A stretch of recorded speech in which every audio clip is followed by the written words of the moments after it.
ሰላም ጤና ይስጥልኝ የፋስት ዴይሊ ተከታታዮች፣ ለአሁኑ መደመጥ አለባቸው ያልናቸው መረጃዎች ይዘን ቀርበናል። በቅድሚያም ዋና ዋናዎቹ በእስራኤልና በከፈተው ጥቃት ከፍተኛ ውድመት እንደደረሰበት ተነገረ። ህወሓት በመንግስት አጋዦች ጭምር ተመተው ካለበት ግንባር የኔም አጋዥ ቻሉ ወዳለበት ግንባር በማቅናት አዲስ ትንኮሳ ሊከፍት እንደሆነ እየተነገረ ይገኛል። ራያን እንደ እስራኤልና ለማድረግ ወደ ራያ አላማጣ ጦሩን እያንቀሳቀሰ የሚገኘው ህወሓት አጋሩን ሻዕቢያንም ወደ መሃል አዝልቆ በማስገባት ከጎኑ እንዲሰለፍ እንዳደረገው ለማወቅ ተችሏል።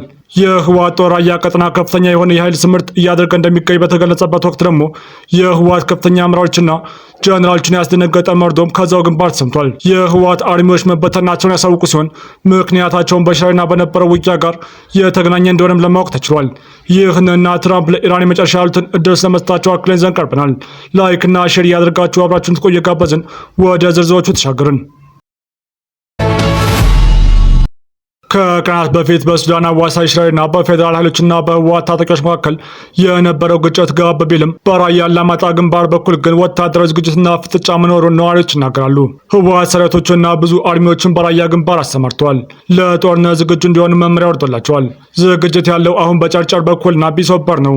የዋጃን መስመር ተከትሎም የራሳቸውን አርሚ አዘጋጅተዋል። በከተማ ወታደራዊ እንቅስቃሴ በመጨመሩ ምክንያት ነዋሪዎቹ የጦርነት ስጋትን በመሸሽ ወደ ቆቦ ከተማ እየተሰደዱ መሆኑን ሰምተዋል። ህወሓት ከእስራኤልና ወደ ራያ ግንባር ሲያቀናም የሻዕቢያ ጀነራሎችም ጭንብል ያጠለቁ ወታደሮቹን ይዘው ራያ ገብተዋል። ከህወሓት ጦር ጋርም አብሮ ተሰልፈዋል የተባለው በትናንትናው ዕለት የሻዕቢያ ጀነራሎች ትግራይ መግባታቸው ይታወቃል። የህዝብ ለህዝብ ግንኙነት ተብሎ የዳቦ ስም የተሰጠው የቀጥታ ግንኙነትም ለወያኔ ቀጭን ትዕዛዝ ለመስጠት ከሻዕቢያ መሪ ተላኩ መሆናቸውም ተነግሯል። ህወሓት በእስራኤልና የቀመሰውን ያልጠበቀ የደቂቃ ሽንፈት ተከትሎም የአሰላለፍ ለውጥ እንዲያደርጉ ትዕዛዝ እንደተቀበሉም ሲነገር አይዘነጋም።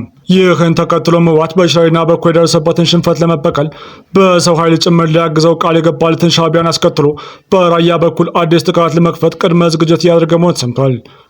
በዚህም በራያ አላማጣ ግንባር በኩል ወታደራዊ ፍጥጫና የጦርነት ዝግጅት ማየሉን ነዋሪዎች እየገለጹ ይገኛሉ። በዚህም ምክንያት በአካባቢው ቤት ለቤት ዝርፊያ ተስፋፍቷል።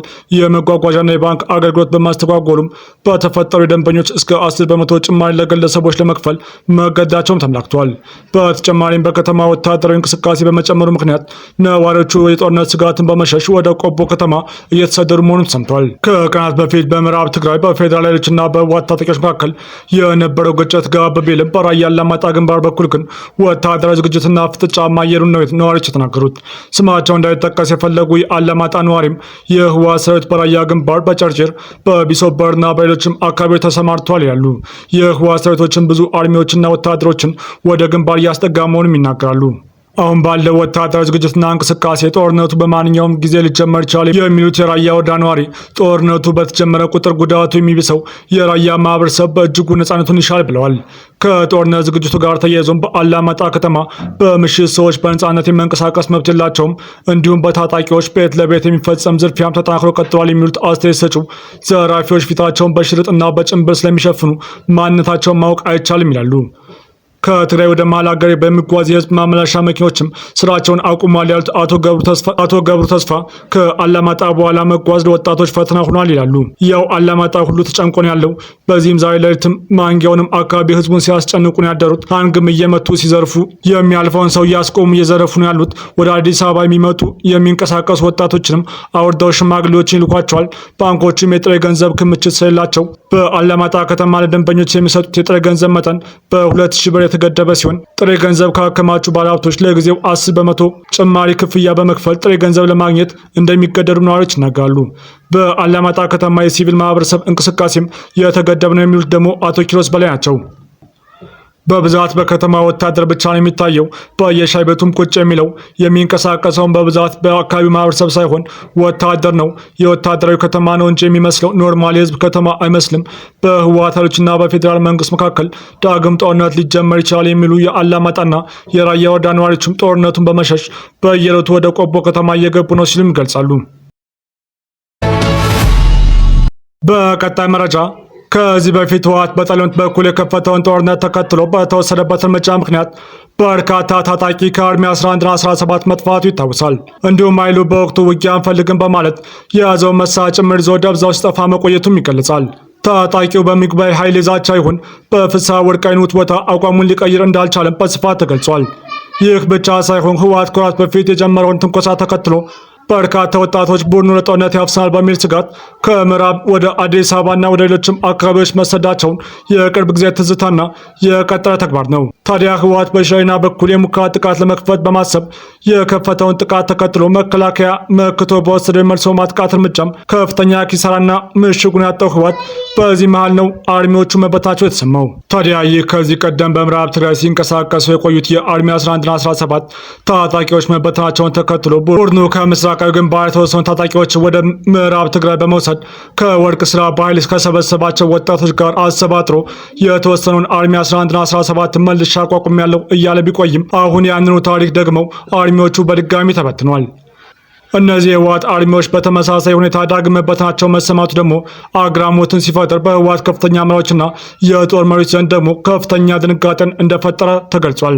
ምክንያታቸው ደግሞ ቡድኑ ጸረ ድሮን ታጥቂያለሁ በማለት በሐሰት ፕሮፓጋንዳ አታለው በከፈተው ጦርነት ወንድሞቻችንን አጥተናል በማለት እንደሆነም እየተገለጸ ይገኛል። ህወሓት የተማመነበት ሰራዊት እየከዳውና ተስፋ እየቆረጠበት ባለበት በአሁኑ ወቅትም ቢሆን በትግራይ ዳግም ግጭት ለመክፈት እየተንቀሳቀሰ ሲሆን በዚሁም ምክንያት በትግራይ ክልል ዳግም ግጭት በማገርሸቱ የሰብአዊ መብቶች ጥሰት ያለው ስጋት ዳግም አሳሳቢ መሆኑን አምነስቲ ኢንተርናሽናል አስታውቋል። በሀገር መከላከያ ሰራዊትና በትግራይ ኃይሎች መካከል አዲስ ግጭት መቀስቀሱን ተከትሎም የክልሉ ነዋሪዎች ዳግም ለከፍተኛ የሰብአዊ መብቶች ጥሰት የመጋለጥ ስጋት እንደተደቀነባቸውም አምነስቲ ኢንተርናሽናል አስታወቀ። የአምነስቲ ኢንተርናሽናል የምስራቅና ደቡብ አፍሪካ ቀጠና ዳይሬክተር ቲገሬ ቻኩታ እንደገለጹት ማህበረሰቡ ቀደም ሲል ከደረሰበት አሰቃቂ ጥቃቶች ሳያገግም ተጠያቂነትም ሳያረጋገጥ አዲስ ግጭት ውስጥ መግባቱ የሰብአዊ መብቶችን ጥሰቶችን ስጋት ይበልጥ ከፍ እንዲል አድርጎታል ብለዋል። በትግራይ ክልል ያገረሸው ግጭትም ከአማራና ኦሮሚያ ክልሎች ውጊያዎች ጋር ተዳምሮ በሀገሪቱ ከፍተኛ የመብት ጥሰቶች እየደረሰ መሆኑን የገለጸው አምነስቲ ቀጠናዊና ዓለም አቀፋዊ የሰብአዊ መብቶች መርማሪ አካላት ስራ በአስቸኳይ መመለስ እንደሚገባም አሳስበዋል።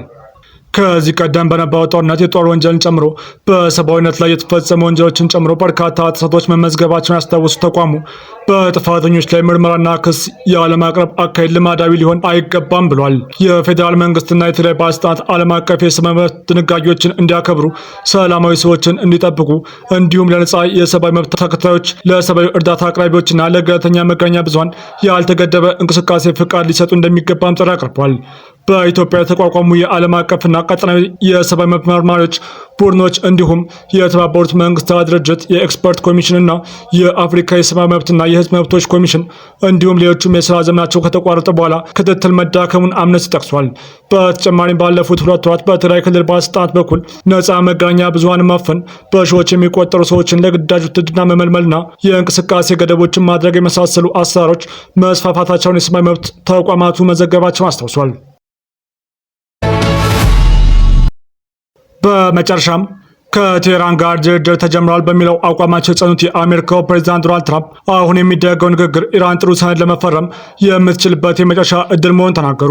ኢራን በበኩሏ በሆርሙዝ ወሽመጥ የሚደረገው የመርከብ ጉዞን ለማስጀመር የሚያስችል ጊዜያዊ መስመሩን በተመለከተም ከኦማን ጋር እየተዳደረች መሆኑን አስታውቃለች። ቴህራን ይህን ያስታወቀችውን ፕሬዚዳንት ትራምፕ የኢራን ጦርነት ለመቋጨት የሚካሄደው ንግግር ሰኞ ዕለት እንደሚጀመርና ለድርድሩ ሲባልም አገሪቱ ላይ ሊፈጸም የነበረ ከባድ ጥቃት እንዲቆም ማድረጋቸውን ከገለጹ በኋላ ነው። ትራምፕ ድርድሩ ላይ የትኞቹ አካላት እንደሚሳተፉ በግልጽ አልተናገሩም። ኢራን ግን ከአሜሪካ ጋር እየተደራደረች እንዳልሆነ ለድርድሩ የመቀመጥ እቅድም እንደሌላት ገልጻለች። ኢራን ተሳትፎ እንደሌላት መግለጿ የአሜሪካውን ፕሬዚዳንት ያስቆጣ ይመስላል። ትራምፕ በትሩዝ ሶሻል ማህበራዊ ሚዲያ ገጻቸው ባሰፈሩ ጽሑፍም የኢራን አመራር ለማመን በማይቻል ደረጃ ቀጣፊ ነው ሲሉም ዘልፈዋል። ቆይተውም በዋይት ሀውስ ከጋዜጠኞች ጋር በነበራቸው ቆይታ ንግግሩ እየተካሄደ ነው በሚል አቋማቸው ጸንተው ታይተዋል። እየተነጋገርን ካልሆነ ስትጠይቀኝ እየተነጋገርን አይደለም እላለሁ፣ ነገር ግን በአሁኑ ሰዓት እየተነጋገርን ነው ያሉት ዶናልድ ትራምፕ እየተነጋገርን ያለነው በኢራን ጥያቄ ምክንያት ነው ብለዋል።